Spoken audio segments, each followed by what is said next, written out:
Welcome back, Maggie's children, to the final part of our epic series on Mummy and the Falklands. I'm joined by Horatio Gould. Hello. To dissect Thatcher's final term in Yes. office. Mummy's last stand. Yes. Where she takes it too far even for her friends. Yeah. She really settles in for this The one. foot is on the accelerator. Yeah. Where are we going? Yeah. Straight into the Thames. It's tough. A trilogy's tough to land.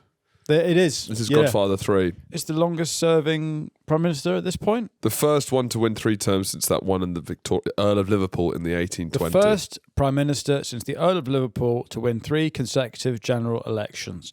Now, is she winning these because of the first past the post system? She's unpopular with parts of the country that Are underground. They're under. We should stress. So there's an underground movement against Thatcher. No, not in that way. Literally underground. Yeah, they're underground and they're blacked up, and they're digging out burnt toast to power an ailing system. Yeah. Really, Creaking industrial system. How are we still powered by burnt toast? Yes. I don't understand. As we made it clear in our last episode, none of us understand what coal is. So going into the 1987 general election, the economy is experiencing strong growth. Right. Unemployment was falling, inflation was low. The Conservatives highlight this economic stability with their campaign using the simple message, Britain is great again, don't let Labour wreck it. When was the election that was Labour isn't working? When was that one? That was Is that 79? Is that to get her in? What was the one that got Cameron in? I don't know. I thought there was one like Labour isn't working. We can't go on like Cameron 2010. We can't go on like this. And then does pretty similar. Well, it gets worse. Yeah. Now, Thatcher's majority is reduced from 144 down to 102. Let's find out. We're in 1987. What are people calling tits in the late 80s? Charlie, the late 80s, The 1987. The market's been unleashed. The growlers are free. Greed is good. Greed is good. Charlie, they're called Charlies. There you go. Look at this. Bristol's has been used throughout the age, but it feels like Bristol's has really died with the traditional East End. There's the Bristol stool chart. I don't think we should be calling tits Bristols because there's the Bristol stool chart. That's what I call poos. Right. Bristols. I'm going to Bristol. What's the Bristol stool chart? It's the nurse's chart for when you should be concerned as to a colour of a poo. But why is that named after Bristol? It's a toilet. Is no, it? It's not. I just it's not lovely place. The amount of places you call a toilet, it starts to undermine calling it a toilet. You've got to save them up. No. I love toilets. Have you seen that? Not the 9 o'clock news sketch with Rowan Atkinson? No. Making a bathroom. It's someone. He's in a bathroom. He's buying a bathroom. Yeah. And they have a model, and you're like putting. So you could have a shower here. You could have an ensuite. You go, another toilet. It just puts like 20 toilets. Yeah. How about a nice heating rack there? Oh yes, for drying towels and things. That's right. Yes. A heating rack isn't as much use as the toilet as it are. Well, no, I suppose not. No. That's 3 toilets. Ah yes, in case of blockage. Yeah. Anyway, he just That's asked. brilliant. That's the only toilets he gets up. That's a lot of Yeah, toilets. it's a lot of toilets. So she gets 42% of the popular vote. Yeah. Labour get 27%. What we haven't really dealt with throughout the 80s is this mystery disease that comes from either an air stewardess in San Francisco. It comes from an air steward in San Francisco or a monkey. The jury's still out. Yeah. That is the disease of AIDS. Allegedly. A lot of this is still murky. Did Ian Curtis kill himself? Yeah. Is Jeffrey Epstein actually Ian Watkins? Yeah. What is AIDS? Yeah. What does it stand for? The big gay plague. The big gay plague. That's what I call it. I think that's politically correct. That's also what I call the West End. Yeah. When AIDS first appeared in the 1980s, Thatcher's government offered little communication because she doesn't really know what it is. But also, just Thatcherite things. It's like you're on your own, right? Well, so if you got AIDS from bumming, it's like, well, that's the free market's decided you got AIDS. The invisible hand has wanked you put your dick into someone else's bum, and that is what the market's decided. The market has put a cock into an arse unprotected. The invisible hand has thumbed your willy into another man's bum, and you've got AIDS, and that's just you'll have to deal with it. Is that Adam Smith? That's what he was That's talking Adam about. Smith, the wealth of nations. That's what Thatcher believes. She's a Methodist, which means that whatever happens to you, it's your own fault because you're thick and poor. Yeah. Or And if you're gay. rich, it means you're you're thick, poor, and gay, which means I have to close the mines, and now you've got AIDS. Yeah. And you shouldn't have been blacking up underground anyway. Yeah. Closes one hole, another opens up. Yeah. But if you're rich, because you're brilliant, Fantastic. You're brilliant and you're straight, and you were always meant to be rich because you're brilliant and clever. And this is what she thinks. This is what. Sorry, I must stress. This is what she thinks. All with quotation I've got to stop using this as a soapbox for my own opinions. We're not a political show. We're a history show. We're apolitical. Yeah. I don't know. I don't have an opinion on AIDS. Was it good? Was it bad? It's not for me to say. We need balance. We've got someone who's for AIDS and someone who thinks it's a big gay plague. Someone who thinks AIDS is a devastating plague that wasn't dealt with properly by the government, or someone thinks it's everyone's just desserts for being frilly. Just desserts? Yes, you've got your just desserts. What goes around comes around. If you spend enough time in bottoms, you'll get judged by God by the plague. These are two different opinions. Which is not what you think. I'm somewhere in between the two. I'm a centrist. You are, yeah. When it comes to AIDS, Chuckaramuna. I'm Chuckaramuna, who apparently loves this sort of stuff. But anyway, that's he? allegedly. That's Does what he I chuck heard. some Amunas up his bum? I heard a rumour about him. I heard a rumour about Go him. on, chuck your Amuna up there. I heard some rumours about him and Tiny Temper, but that's probably almost alleged. certainly unbroadcastable. Buckarabuna. Buckarabuna and Biny Bemper, Bummy Bower. No, we be Barnbo. Anyway, Thatcher views AIDS as she views everything through a moral lens. Sure. She thinks it's an Argentinian dirty weapon. The big homos in South America have fired AIDS over. Yeah, it's biological warfare. It is. She concerns that to intervene against AIDS, to start a public health campaign, would be to promote homosexuality, which she is very much like, listen, do what you do in your own homes, but don't go on about it. That's her vibe on gay rights. She doesn't want to, quote, encourage or normalise same-sex activity. Yeah. So the cabinet papers show that she questioned whether advising people on safe gay sex may be interpreted as condoning homosexuality, which is the last thing she would want to do because she's a Methodist. She's not the wokest woman in the world. No, you can make many accusations of her, but she's not succumbed to the woke mind virus, as opposed to the gay actual virus that AIDS is. In many ways, the first woke virus. So did AIDS? So there's that whole thing. So it comes from a monkey, and then a bloke fucked a monkey, right? That's one theory. Or in Dave Chappelle has a brilliant routine about it. I don't know how scientific that is. AIDS origin. Discredited AIDS theories. Jumped from chimpanzees in Central Africa to humans, likely via hunting contact around 20th century. So it's sort of like SARS, right? But it's monkeys. Yeah. Or like COVID. I think the main theory is that one flight attendant in San Francisco did a lot of fucking damage in the air, right, and gave everyone AIDS. I mean, that's a lot of damage. I've started saying that, and I'm not sure how the story finishes. But where do you get it from? Hey, where do you get it Monkey. from? Monkey. I don't know, but who's Johnny Vegas PG tips? Who's the AIDS patient zero? Guyton Dugas. He is a Canadian fucking flight attendant. Sexy little twink. But that's been disproven. He was just. You're saying the guy, the first guy to get AIDS was called Gaytan. Sorry, are you saying that he was his flight attendant has been disproven? No, right. The fact that he was patient zero for AIDS. Right, okay. I think he just liked shagging in the sky. Gaytan Dugas. Like, yeah. It sounds made up. Yes, it does. It sounds like Thatcher's made up. Oh, who gave AIDS first? Probably Gaytan does probably ass. gay man does ass. Yeah. But in the first years of the 1980s, people are dying from this mystery bum disease, and the government are not doing anything. Or MBDs, mystery bum disease. Sorry, that's what I call it. That's what the Blair went into Iraq for, wasn't it? Quite often, I have mystery bum disease after a night out. The So morning after. Saddam was housing MBDs, right? He was, yeah, and we never found them. There was no mystery bum disease. Eventually, so in Thatcher's second term, her health secretary, Norman Fowler, he launches a major public AIDS education campaign. But supposedly Thatcher is at all times resistant to dealing with this epidemic. Oh, it's a pandemic, AIDS. It was a pandemic. Yeah. But it's a gaydemic, right? Yes, it was a gay pandemic. And he advocated for needle exchange programs, push for destigmatizing messages, encouraging people to get tested. There was this big campaign, Don't Die of Ignorance. Is needle exchange where you share needles with each other? I think it's the opposite. Charlie will know. No, it's when you hand in your dirty needle for a clean one. Right. I was joking. It's not that. I genuinely didn't know what it was. It wasn't people just shoot up and it says, let's switch.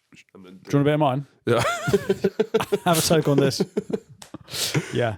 But so I guess this is around the time of AIDS parties. What were AIDS parties? AIDS parties were when there was a subset of people who were so anxious about maybe getting it that they wanted to know they had it. So they'd go to a party and all bug chasing. Yeah, this was around the time of that. But supposedly Thatcher is very, very slow to intervene on AIDS. But a lot of people are dying from AIDS. Yes, and now it's no longer that. It's lethal. one of the main medical success stories of the last 30 years. It's just because they discovered how to sort it out. PrEP. Right. You take PrEP and it sorts you. Well, firstly, if you take PrEP, then you won't catch it, or at least you'll catch it, but it won't turn into AIDS. Right. I'm not that educated about it. You know, look, if you don't know what coal is, you don't know what HIV is. It's a batting collapse through the gay communities, right? No, but it's a huge part of kind of gay cultural history is the devastation it did to so many gay icons. It's Freddie Mercury. Freddie Mercury. Yeah. Get Freddie Mercury on a bed with 20 guys. Do I want to see this? Yeah, you do. Right. No, I don't think anyone was too shocked when Where do you think he got AIDS from? I mean, it does make being gay look pretty fucking lit. Being gay's never looked better, to be fair. Look at that. Everyone's got an amazing moustache. Everyone is ripped. Everyone's smiling. You're all in a bed together. And they're in a massive velvet bed. Looks like an absolute lot. People who believe being gay is a choice. Right. I'm like, well, it's not because I choose that, but I don't want it. That looks fucking great. I'd love to be gay. I'd have disposable income. You know, my partner would tell better stories. Yeah, and we could watch still do sports together. sleepovers with your friends. Yeah, exactly. Straight guys aren't allowed sleepovers. Because by the age of 11, it's gay, and you're like, okay, well, fine. So being gay isn't a choice because I'd love to do that. Yeah, the music's better. Yeah. Everything's better. Food's better. You have hobbies. Better. You can dress like fashionable in an unironic way. Yeah. You know, if I wear baggy pants, it's silly. Oh yeah, your fashion capabilities just I go can't. through the roof. I can't because Charlie's bisexual. He can get away with wearing some absolutely mad stuff. What's that thing you wear? That sort of weird Shrek. Yeah, you wear thing? a woman's fucking. You wear it's a crop top. It's just like a Shrek crop top, basically. With leather sleeves, it's like 2 woolen arms, and then a kind of Shrek horse piece on the middle. That's from sucking one cock. I know it's crazy. You get that pass. Yeah, I might just do it just to open up my wardrobe, and then I'll put that away. If it's just one cock I need. Come out the closet to make your closet better. Yeah. I genuinely, we started a podcast to wear suits because it's easier. It makes it easier. For straight guys, this is the best we can do. It's honestly the best we can do. And I'd love to be gay and have the option of wearing a tank top. Yeah, what kind of, in your gay dreams where you're not getting judged at all, and also you're allowed to go like, hey, like you're allowed to feel like, we don't, let's not lie, as straight men. Sorry. No. When we pass each other in the street, I have to be like, rather than hi, because let's not being beat straight around the bush. Being straight to there's prison. a jealousy for the freedom in which gay guys gesture. Yeah. You know, hey bitch. That seems a lot more fun than right. Yeah, it does. Just not look each other in the eye. Yep. How did you get here? Yeah. Did you take the A3? Take the D6? The D6 bus. Right. I'm not as straight as you. No, you're not. But what would you probably wear if you were like? So there's no judgment. You're gay. It's fine. Right. What are you wearing in your gay fantasy? Leather kilt. Right. White tank top. Get up a poster of Craig Hill's Edinburgh poster. But that's a Scotch. Right. Yeah. No judgment. No judgment. Yeah. Sorry. That's okay. That's me. Look, Craig Hill's Edinburgh show titles are phenomenal. Firstly, he's a phenomenal comic. He tears rooms apart. This guy. Every Edinburgh show is called Bottoms Up, Up and Coming. Playing with my selfie. Wait to see my entrance. Phenomenal. Now these themed hours. Sorry? Are these themed hours? Deeply personal moving hours. No, none of that bollocks. This gets harder every year. I mean, Come on. Pumped. Fucking how many hours have you done? Come on, the lads. He'll never run out. He'll never run out of them. So every year he's doing a new hour. Yeah. But I think what I'd wear is probably I'd do big fur coat and a thong. So I'm either really overdressed or really underdressed. But that's quite straight though. What, a thong and a mink coat? Yeah. I don't think that's straight. Like, it's like a pink shiny thong. I think you need to go gayer. Right. What's gayer than that? Tank top, full makeup. Okay. Sporran with no kill. You need to be properly, because you can close the coat. Is what I mean. You can be like a flash. What's this? It's not going to be what I think it is. Well, what's this? Right, it's AI is Simon Cowell. AI photos of Simon Cowell.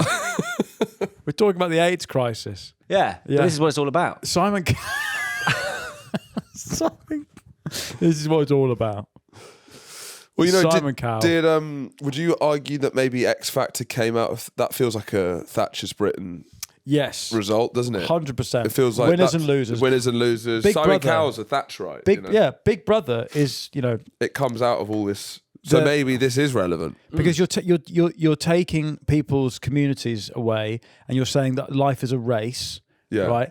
And that people have nothing to hold on to. And what's interesting about X-Thachtor and stuff is that you go to the sob stories, they're nearly always from ravaged towns in the northeast. Totally, you know? yeah. And instead it's like, well, it's not all bad. One of you can sing, might get to do one hit wonder, and then get chased out of fame by the tabloids. You know, you could be Joe McElderry. So talking about Joe McElderry now. Yeah. So what do you mean there is not a safety net? Yeah, just do X-Thachtor. It's called Pop Idol.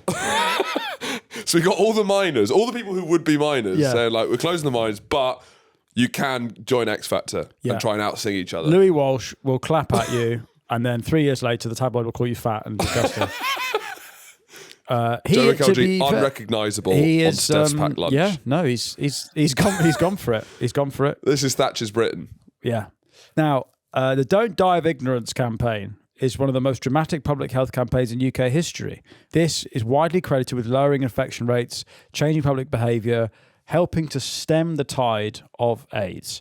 Thatcher, though, is deeply uncomfortable with the explicit nature of the messaging. Right. Cabinet minutes show she objected to language describing anal sex and condom use in public materials. Yeah, so now she's being a prude, and it's like she's unleashed. She's not prudish with a lot of stuff in many ways. No. She's unleashed this sort of fuck it, this kind of jolly romp with the Big Bang and everything like that. But now she's like, this is too explicit. You know? Yeah, it's kind of strange. But the pamphlets describe risky sex. Is she just thinking like, fuck it, let them burn? Does she care I think at what she all? actually thinks is probably pretty naughty stuff. She probably thinks it's it could even be like a religious. They deserve what they deserve what they're getting. It's a sign from God. It's the free market. Yeah. Everyone makes your own bed. Yeah. And what you do in that bed is up to you, but you'll deal with the consequences. Yeah. If it's bum sex, then you die. Yeah. I mean, you'll watch Eddie Murphy's specials. Eddie Murphy is, I'm not saying he's some kind of gay rights hero, but I'm saying he has a routine about how fucking scary casual sex is in the 80s. We can't imagine how terrifying it was. For there's a period where even if you were straight and, you know, single and having regular casual sex, you were terrified about dying. Well, it'd be bisexuals like Charlie. They were the problem. This was not the gays' fault, it was the bisexuals. So the other thing to say about Thatcher and the gay community is that as Conservative MPs become alarmed by what they view as overly frank sex education, Thatcher starts supporting more restrictive policies. Right. And we get to the very controversial Section 28, which is legislation that prohibits local authorities from, quote, promoting homosexuality. Right. So bear in mind that, you know, if you go back to our Howard Wilson episode from the 60s, there's been a sort of public shift towards homosexuality very fast in the last sort of 20 years. Sex revolution, 60s. Sex revolution, it's decriminalised, musicals, you name it. It's everywhere now. ABBA, Jersey Boys, whatever. It's all over the place. Yeah. So for Thatcher in 1988, I mean, this is very, very recent. Yeah. To start sort of being regressive policies, it's not directly an AIDS policy, but it's so heavily shaped by the anxieties surrounding the gay community during AIDS. It sort of creates widespread fear among charities. And essentially stopping effective HIV education for young people. And it was repealed only in 2000. Christ. So 2003. 2003. Blair. So the opposite of now, basically. You just can't say. It's like anti-rainbow stuff, basically. Rainbow with a big cross through it. I don't know if they had a big cross. No gays, no bis, no Irish sort of stuff. Maybe, yeah. But no gays, no bis, no butt plugs. What, on pubs? Yeah. You weren't allowed to teach homosexuality in school. It's not about the rainbow thing. If you roll around like a fucking geezer with a butt plug in. Is there something quite straight about a butt plug potentially? If you're just like a fucking like man? I think so. I think it's if you cork up and then go around pints and pints, just like wearing a suit with a butt plug in is quite a but no one would know it's in there. It's the ultimate sort of Protestant. It's very Protestant. And also, I'm not going to judge the man by the butt plug he uses. No, I think silver. It's the man the butt plug's in that you should judge. It's the man around. It's a man around. The butt plug. Charlie was buffering again. It's the man around the butt plug. Yeah. Yeah. That's what you're not defined by your butt plug, Charlie. There's a man on that butt plug. There's a man in there as well. Can we talk about the man on top of the butt plug as opposed to just the butt plug? You can take the butt plug out of the man. But you can't take the man off the butt plug. Now, Thatcher's justification for Section 28 is her argument that schools were undermining traditional family values. Which she's undermined. By decimating communities. Yeah. But this is the great contradiction. And it's also like, these guys come out the mines, that family life's been destroyed, they got divorced because their job's gone. Yeah. And not even allowed to go around bumming anymore. No. Do you know what I mean? The one release you have when your traditional community's been collapsed. Right. You don't even get that. So blackface is gone and now bumming as well, is it? What do you want me to do? My kids won't speak to me. Wife's divorced. I'm not allowed to go fucking... We mustn't be stressed. No gay blackface. This is crazy. Christ, brilliant. You found gay blackface. Amazing. Now, by the late 80s, Thatcher has gone absolutely cuckoo. Yeah, she has. She starts referring to herself as the royal we, as if she's royal. Yeah. We must do this, whatever. This is late Gaddafi sort of stuff. It is late Gaddafi stuff. As much as we can in Britain. So she says this speech in 87, leading up to Section 28, where she says, children who need to be taught to respect traditional moral values are being taught that they have an inalienable right to be gay. All of these children are being cheated of a sound start in life. Yes, cheated. I mean, it's still the Methodist approach, though, it's front foot, isn't it? Yeah. It's, I'm meeting you head on. Yes, I think an inalienable pull yourself right. out with your butt plug. Yeah, sort of stuff. Pull yourself up by your own butt plug. But, she's just so high in her own supply at this point. I don't think she reads the mood of the nation at all here. Yeah, she's kind of, But then I say that, you watch, there are these talking heads of people in the late 80s talking about homosexuality, and it's like, it's a world away from nowadays. I mean, I got, my dad's a big Thatcher. What's your dad think about Section 28? My dad's very liberal and all that sort of stuff, but for him, the market's the main, for him it's just like a functional economy, everything's built on that. So any other stuff is just sort of like... AIDS, whatever. AIDS, Free market. None of my bollocks. Yep. Basically, whenever she has any sort of social conservatism or anything like that, then he's like, whatever. Yeah. Blah, blah, blah, blah, blah. Exactly, yeah. He's also like, I wasn't in a mine. I'm not gay. Who cares? But that's like the Sandbrook. That's the Sandbrook view of history, isn't it? Yeah. When he goes on and talks about Cromwell being if I was Irish, I'd probably hate him, but I'm not, so fuck it.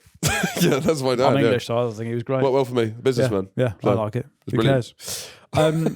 So by this point, Thatcher's going a bit cuckoo. It's the kids have left home.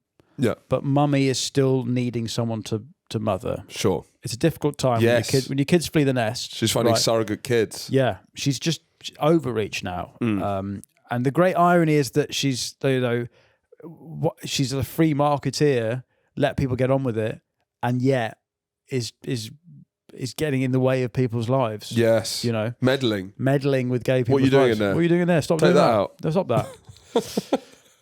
Now, in 1989-1990, she starts the policy that will ultimately see her finished off, the poll tax. And to place this, because we haven't placed this is just before I was born. Okay. Just before. Right. So is that the first marker? Yeah. So before Tim was born. It's just after I was conceived. You're like a half fetus. Could you be aborted at this stage? What are we talking? Let's do the maths. Let's do the maths. Let's break it down. 24 weeks. But at this point, in the 80s, what's the abortion limit? 24 weeks. It seems like your life was on a knife edge at this point. Really? 28 weeks. So what exact time is the poll tax coming out then? The poll tax, my birthday is July 1990, end of July. So what's that? That's October 89. My parents' wedding anniversary. Yeah, hello. Hello. When's the poll tax brought in? April. Yeah, lovely stuff. So yeah, you could have been aborted. Could I have been aborted? Well, when was it? 28 weeks from the start of October. Just over 6 months, I think. 6 months. So you're just in the safe zone. Yeah. Now, the poll tax is essentially a replacement of council tax, otherwise known as the community charge. The difference is, with council tax, homeowners are charged amount based on the value of their property. Right. The poll tax is a flat charge paid by everyone, regardless of the wealth bracket. The justification for this is that poor people use more public services. Yeah, that's what my dad says. So is he in favour of the poll tax? I don't know if I haven't spoken about the poll tax, but he's like, I don't even use the NHS. Yeah. So why should I pay for it? yeah. I mean, it's a regressive. It's a regressive tax in that it is hitting the poorest people hard. Yeah. The Tory MP Nicholas Ridley says, "Why should a duke pay more than a dustman?" By this point, the party's maybe been in power too long. Yes. They've lost all sense of who they're meant to be. And this is a pattern that emerges in throughout, Britain. Yeah. The Tories, they after a while, Labour keep fucking it when they're trying to get rid of the Tories. The Tories are like, we're not meant to be in power this long. No. You're meant to kick us out before this. Before these guys come out. Yeah, of course. Of course we can't like this shit. We're bored. So the tax was obviously poorly received by the public. Millions of people just didn't pay it. In its first year, £1.2 billion of tax goes unpaid in England and Wales. People develop a range of techniques in order to avoid it. So that people who summon to the court, they attend court in their hundreds to slow down the process. They sell furniture to a friend for a small sum to avoid it being taken by bailiffs. Yeah. 1 million people remove their names from the electoral roll to avoid tax. There's all leads to like riots, and there's the poll tax riots in Trafalgar Square. So this is the 31st of March 1990. My mother is about 6 months pregnant. Right, okay. This is the world you're born I'm born into this. Yeah. I'm born into Thatcher's Britain. Yeah. Just the tail end. 100,000 protesters attend a march in London against the tax, and it ends with violence. 400 arrests, over 100 are injured. More than 1,000 buses arrive from around England to march to Trafalgar Square. People are shouting, Maggie, Maggie, Maggie, out, out, out. People set buildings on fire. They overturn cars. I mean, it's a mad policy, right? Yeah. I don't even see, like, it was deeply unnecessary. It's not even like, it's like the rich people who are already doing well. But at this giving point, them another tax break. It's purely ideological because there's no, like, the economy is improving. Yeah. So what's council tax now? Council tax is based, your property is in bands. Okay. So if you have a 3-bed house on a nice street, it will be a higher band than, say, like a flat in a dump. Yeah, well, I'm a renter, so I think we play a flat rate. Don't put yourself down. No, I am. So we play a flat fee, just for whichever borough we're in. Right, yeah. It's to do with boroughs and how nice the thing is. But anyway, the Tories are turning against Thatcher because I think it's completely unnecessary. Yeah. And to have riots in your third term, having had riots all throughout your... Michael Heseltine, love Michael Heseltine, he announces his intention to run against her in a leadership election. Now, he had left the cabinet it's quite a boring thing. There's been like the Leyland helicopter affair. It's basically... Sounds thrilling. It's about a helicopter contract for the army. Okay. And some people think they should use Europeans, some people think they should use Americans. He walks out, but he was an obvious challenger to the backbenchers. Supposedly they say he's one of the most brilliant people who's never been Prime Minister. Okay. Heseltine. Known as Tarzan. Why? Because big eyebrows. Oh, not because he walked around with a sort of loincloth. Yeah. No. They had a club. So, in October 1990, Thatcher is arguing against closer integration with Europe. We haven't really talked about it. There's a whole, her relationship with Europe is confusing, just as fraught as it has been. Yeah. It leads to the resignation of Sir Geoffrey Howe. It's all about the exchange rate mechanism, whether Britain joins the exchange rate mechanism, right, which is we're tying our currency to the German Deutschmark, which would be a precursor to the euro. Yeah. So she's against it, but the Chancellor wants to do it. Because her whole thing is we freed ourselves of state control in this country. Why would we give it to Brussels? Yes. That's more and more to up Brussels. Yours to laws, all that. Anyway, Heseltine uses the resignation of her Chancellor to challenge her for the leadership. And Thatcher, on the 12th of November, makes a speech using cricket metaphors. Okay. I'm still of the crease, though the bowling's been hostile of late, and in case anyone doubted it, I can assure you there'll be no ducking the bouncers, no stonewalling, no playing for time. The bowling's going to get hit all around the ground. That's my style. To be fair, that is her style. Yeah. She thwacks it around. She does. She bazballs the minors. Yeah. the next day in Parliament, Ho says in a speech, it's rather like sending your opening batsman to the crease only to find that their bats have been broken before the game by the team captain. It's not as good an analogy, I feel, as that. No, but he does make an amazing resignation speech. Where he one of those famous moments in the House of Commons, right? So he's so quiet and unassuming. But an old school conservative, right? Yeah, he stabs her in the back. Yeah. So she then goes into a leadership campaign against Heseltine. She wins the first round but didn't win outright, so would have to go to a second round, which is basically a death sentence. So she would prefer to see John Major become party leader than risk losing to Heseltine. So she resigns as Prime Minister on the 22nd of November. So it was meant to be Heseltine? Yeah.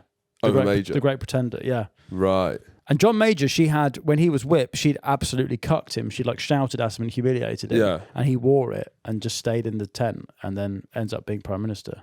He didn't go to university, John Major. No. I'm actually excited for the John Major episode. My wife had a crush on John Major when she was a kid. Yeah. But he feels like it's very rare that you have a Prime Minister that the whole of Britain doesn't hate. John Major. John Major is one of the only Prime Ministers who seems pretty uncontroversial. It's because everyone just thinks he was a decent man.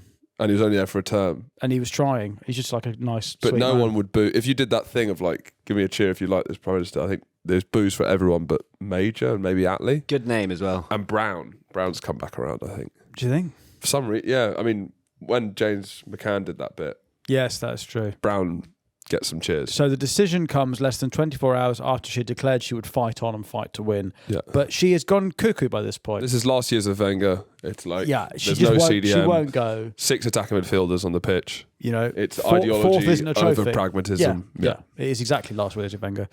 So some of her ministers are also wiping away tears.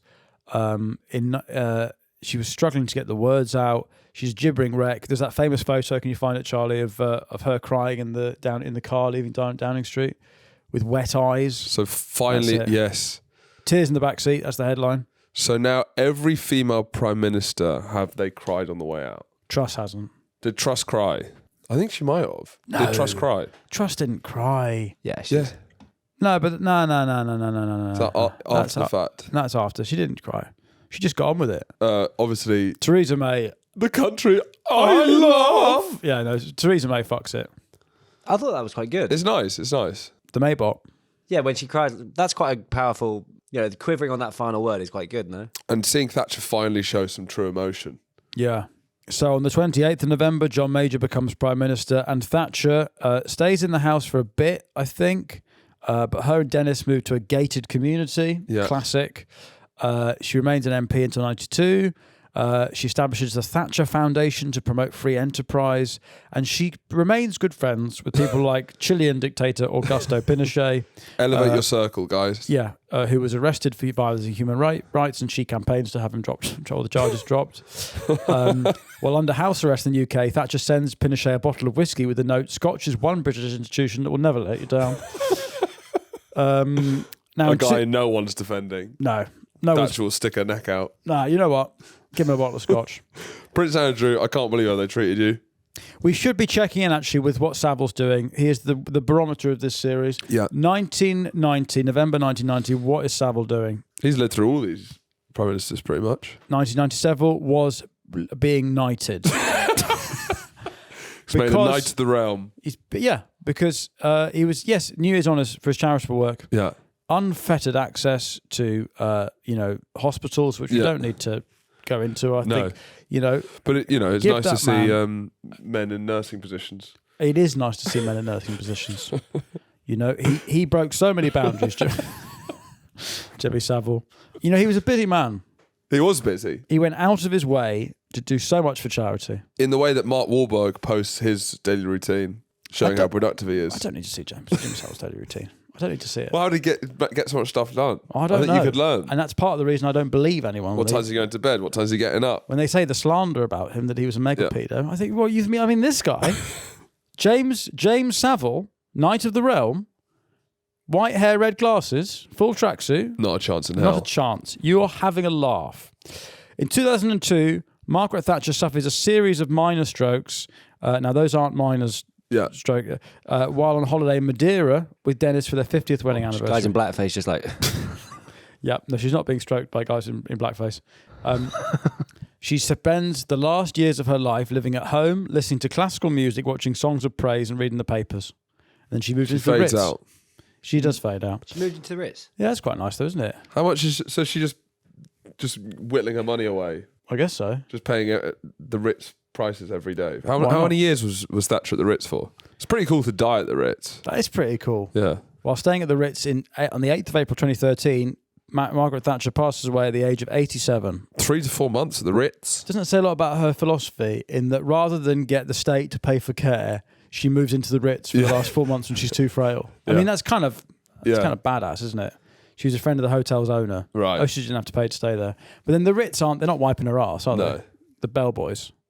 It's not like an actual care home. You can't pay for a price. Well, that's what I can't go to the Ritz and say, yeah, whatever it takes, I'll pay more so that someone can wipe my ass. I think you probably could. Do you reckon? Yeah. How much would it get? There's a number. Every man's got a price. Yeah, well, I need to know what their normal rates are, and then you it's percentage wise, isn't it? What percentage of your roomly rate is it? Is the upgrade? No, obviously don't Charlie. Charlie, type in how much is it to stay at the Ritz. Don't just Google how much for a guy to wipe your bum. £2,660 in 2013 for one night. For a night at the Ritz. So double that if you want someone to wipe your bum. Double. Yeah, $2,500. I'd do it for $2,500. Charlie, genuinely, for $2,500, would you wipe Finn's ass? Yes. So I imagine. Just give me that chance. I imagine you would take Charlie to the Ritz, and then you'd be charged corkage on having your own bum wiper. Do you know what I mean? So I imagine we could probably make this work. You pay Charlie $2,500, and then you pay maybe $300 on top for having your own arse wiper. Plus VAT. I'll do it for I'll do it for one. I'll do it for $1,000 today. Now, in the following days, anti-Thatcher marches and celebrations. Well, I remember this. The week she died, Ding Dong the Witch is Dead reaches #1 on iTunes. I was doing my Duke of Edinburgh when I found out Thatcher was dead. Were you in the Falklands? And that was pretty much that was like a white squared, being out on the South Downs. Yeah. Sorry, I thought you meant you posted a white square when Thatcher died. Yeah, when Thatcher died. Anyway, 300 people gather in Glasgow to celebrate her death. Anti-capitalist campaigners shout, Maggie, Maggie, Maggie, dead, dead, dead. Yeah. 100 people gather in Brixton. I remember all this. David Hopper, the General Secretary of Durham Miners Association, said he was celebrating turning 70 and it was the best birthday I've ever had, and I'm getting the shoe polish out and I'm getting underground and fuck it, the accent's coming out. I don't care anymore. It's my tradition.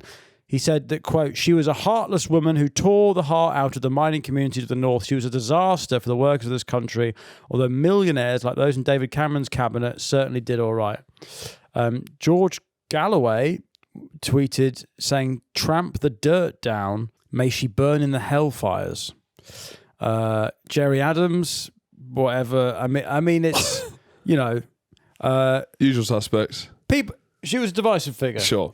People didn't like her. But how will history remember her is going to be an interesting question. Because as much as I was very confused growing up seeing as Thatcher saying she was great, and then you speak to anyone else's parents, they all hated her.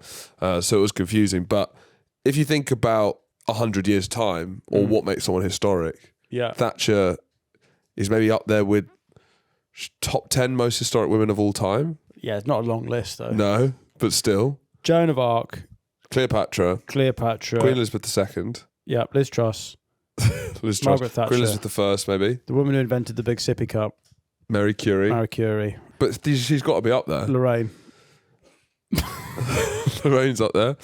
Yeah. And the most consequential politician of post-war Britain. Undoubtedly. More so than Attlee. Yeah. Because undoubtedly. Her version of Britain has lasted longer than Attlee's because we're still in it, and it's been about 15 years longer.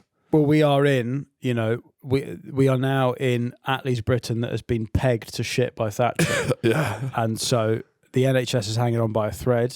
The railways we sold all those off. Everything's been sold off to a Frenchman. Every high street street's dead. That's not like one of the major 5 cities is awful. Yeah. The works, CEX.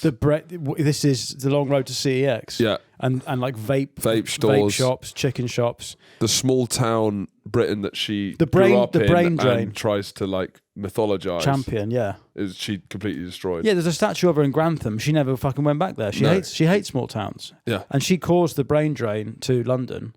What do you think that Thatcher would make of Bonnie Blue? What would she actually say? I mean, Bonnie Blue is a product of Thatcher. I think she says that openly. I think Bonnie Blue says, I'm one of Thatcher's children. Yeah, I think so. Free market, right? Exactly. She's the definition of free market. Yeah. When you destroy kind of values or family kind of values, community cohesion, and it's just about making money, Bonnie Blue is a champion of post-Thatcher Britain. She's the end point of Thatcher's economics. Yeah. Doesn't matter the emotions or the commutarianism that's gone. Yeah. Just privatise your cunt, sell it to the lowest bidder. Do you know what I mean? If you do any sort of lists of best post-war British prime ministers, it feels like Thatcher doesn't actually get brought up because she's too controversial. If you're being a dispassionate graph of like change, yeah, and that's the indicator of how you judge someone, she's done the most. Yeah.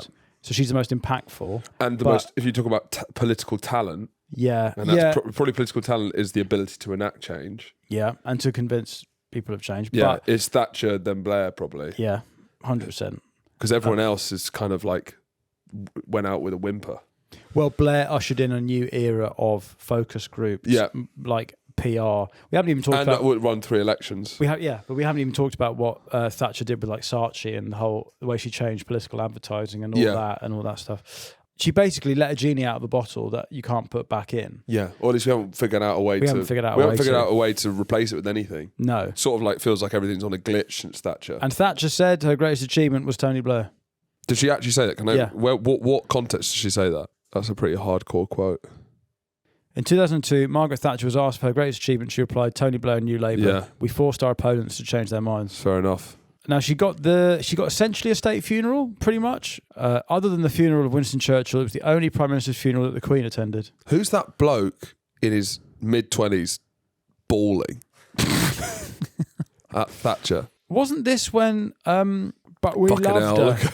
Yeah. But people do. But then, people of that generation, like my parents were young, were Cambridge students. Yeah. Like your dad became a drama teacher. Fuck you, mum. Yeah. During Thatcher, so they really hated all this. Yeah.